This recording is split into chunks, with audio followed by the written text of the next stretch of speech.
سلام بچه، خوش اومدیم به این ویدیو. مهراب گیم پلی هم. برای بچه پارسا داخل این ویدیو نیستش، خودم این دفعه تنهایی میام ویدیو میذارم. لیتس گو. بچه ما باید از اینجا بپریم، تمام اینا بعد داخل اینا نمیریم دیگه، باید کلاچ کنیم.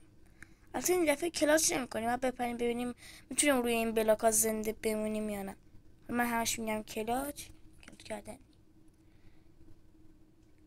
اولی و بچه تونستیم، بریم برای دومی.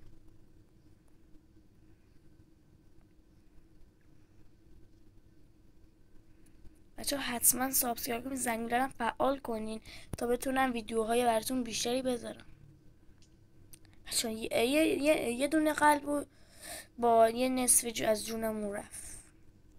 ببینید همشون بچه هم اندازه است، همه بلاک ها که بردمشون بالا هم اندازه. هیچ کدوم من جونمون کم نشد.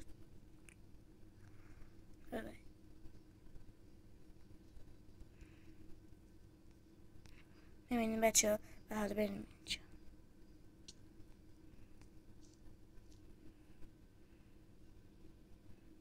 اینجا بریم بیرون، بریم برای بچه بعدی.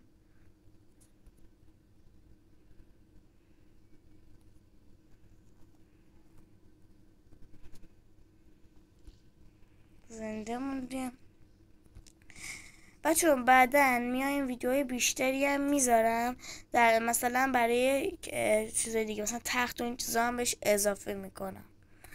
خیلی بچه دوست داشتم که این ویدیو رو لایک کنین.